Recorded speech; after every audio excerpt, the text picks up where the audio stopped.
अतिशय सुंदर असा फायनल झाला. त्यामध्ये शंभू आणि महिब्या एक नंबरचे मानकरी झाले. चोराडे आदत बैल मैदानामध्ये आज एक नंबरचे मानकरी झाले. नमस्कार दादा. नमस्कार. नाव काय? समाधान. आपल्या नंदीचं नाव? शंभू आणि महिब्या. आज एक नंबर केला. कुठल्या गटात होती? 26व्या गटात. आणि सेमी 26. काय लढत होती आज? लढत फायनलला लढत झाली. गट सेमी सुट्टा. आज वाटत होतं का एक नंबर करेल? आज आम्ही सकाळी म्हणजे कालच आम्ही ठरवून आलो होतो की उद्या आपल्याला एक नंबर करायचे आणि आज आता चोराड मैदान कायम नाव असतं शंभूचं. किती मैदान चोराड मैदानात एक नंबरचा मानकरी किंवा गुलाल किती झाले चोराड मैदानात? बोलाल 7 बोलाल झाले.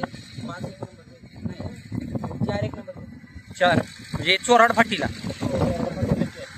लके. कोणाकोणावर पळालाय?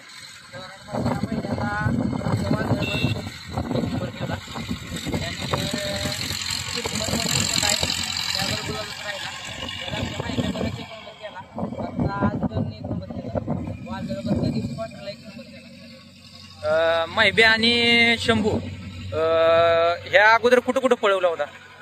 दुसरंच मैदान आहे. पहिल्या मैदानाला पण चोराडलाच पळाला आणि आता चोराडला. आणि घरचा साज पळवण्याचं कारण काय? घरचा साज पळवण्याचं कारण म्हणजे फंडाला पैर भेटत नव्हतं. म्हणजे फंडाला आम्ही बैल घातली, फंडाला बैलच पुरायची नाही म्हणून आम्ही आमचा घरचा बैल घातला. आणि वादळ पण घरचाच आहे. हो, वादळ. आणि शंभू हा पण साज कंटिन्यू तुम्ही गुलाला ठेवता आणि कंटिन्यू पळवता. कारण काय ह्याच्या मागले? घरचीच साज पळवता. घरचा साज म्हणजे गाड्या दोन्ही बी म्हणजे महिब्या असो शंभू असो किंवा वादळ असो वा शंभू असो ह्या गाड्या गटून पळतात. आणि आतापर्यंत आम्ही जेवढ्या वेळ घातलेल्या आहे दोन्ही गाड्या तेवढ्या आम्हाला यश आले. त्यामुळे आम्हाला म्हणजे भीती नाही कशाची घरची गाडी पळवायची. आता महिब्याला अडचणी येते त्या. शंभूला काय अडचणी येते का पहिऱ्यासाठी? शंभूला नाही येत पण महिब्या जरा बैल म्हणजे अशी वरची भेटत नाही. आतापासून चालू आता वरची बैल घालायला. असं कधी झालंय का की तुम्हाला महिब्यासाठी जिततो नंदी तर आम्हाला शंभू द्या, असं कधी झालंय का? काय अजूनपर्यंत नाही झालं. मग काय अडचणी येते आपल्या महिब्यासाठी? अडचणी काय येत नाही. फक्त आम्ही आपलं महिब्या थोड बैल घालायचं. म्हणजे ज्या गतीला आहे त्या गतीनुसारच पळवायचं. तर तुम्हाला शुभेच्छा.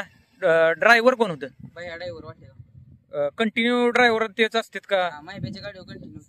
महिब्याच्या गाडी. तुमचा मोबाईल नंबर? 70 57 25 30 84. तुम्हाला शुभेच्छा.